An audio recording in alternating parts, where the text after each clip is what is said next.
फटाक 30 सेकंड में खबर डाउनलोड कीजिए तक ऐप, लिंक डिस्क्रिप्शन बॉक्स में। मुस्लिम देशों के मसीहा बनने चले तुर्की के बुरे दिन शुरू हो गए हैं। हाल यह है कि नए साल में तुर्की को बड़ा झटका लगा है।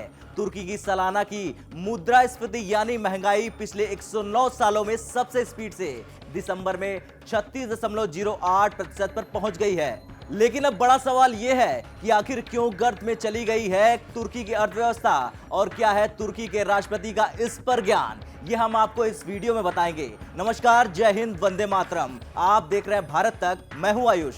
दरअसल तुर्की के राष्ट्रपति एर्दोगन ऐसे भाषण देते हैं जैसे वो सब कुछ जानते हैं और इसी घमंड में चकनाचूर एर्दोगन को लगता है कि उनसे ज्यादा ज्ञान किसी के पास नहीं है। आलम तो यह है कि तुर्की के केंद्रीय बैंक से लेकर वहां की सारी संस्थाएं उन्हीं के इशारों पर काम करती है और इसका नतीजा ये हुआ कि अब तुर्की की अर्थव्यवस्था डामाडोल हो गई है। तुर्की का हाल इतना बुरा है कि वहां के मिडिल क्लास के लोग भी राशन की दुकानों के सामने कतार में हैं, क्योंकि तुर्की की करेंसी लीरा पिछले साल भर में डॉलर के मुकाबले लगभग 45% कमजोर हो चुकी है। यानी पिछले करीब 2 दशकों में सबसे बुरा हाल है। महंगाई भी उफान पर है, 21% के ऊपर महंगाई दर, यानी वहां के केंद्रीय बैंक के टारगेट के 4 गुना से भी ज्यादा।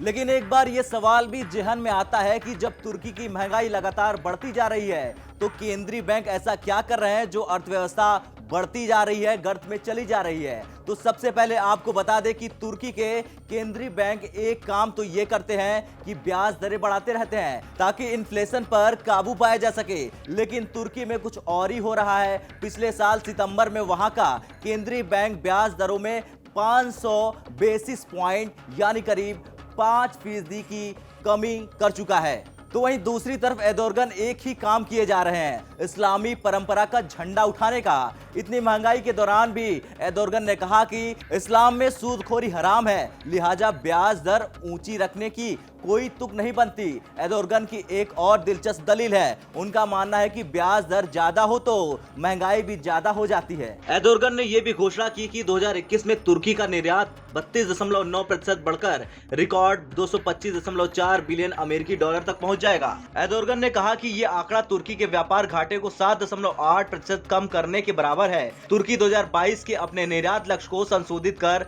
2050 अरब डॉलर कर देगा। खैर जो भी हो, एर्दोगन बड़ी मुश्किल में घिर गए हैं। अगले साल चुनाव और उससे पहले कोविड की मार से कमजोर हुई इकोनॉमी। ऐसे में उन्हें सबसे आसान तरीका यही दिख रहा है कि अपने फैसलों के लिए इस्लाम की आड़ ले ली जाए।